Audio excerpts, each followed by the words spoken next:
Woi. Mek Sabri punya skandal 170 juta. Tiba-tiba hampa nak salahkan PAS. Orang tua tu tengah duduk dengan hampa lah ni. Satu geng dengan hampa. Sama-sama jadi baruah kufar harbi DAP dengan hampa. Bukan dengan PAS. Orang tua tu baru jadi suspek. Tak terbukti bersalah lagi. Tak jatuh hukum lagi. Apa yang payah sangat? Kalau betul orang tua tu salah, dakwalah dia. Jatuhlah hukum kat dia. Alah, setakat kes prima facie semangat 47 dah hujung-hujung kes pun boleh tarik pertuduhan.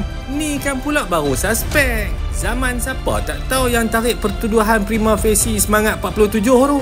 Hampa perasan kan tak perasan ni? Ni semua game je nak alih isu besar-besar macam isu akidah umat Islam, isu kristianisasi, isu hai rakyat nak menteked darah. Dah masuk 5 Mac pun tak jumpa-jumpa lagi. Duk kena kencin lagi.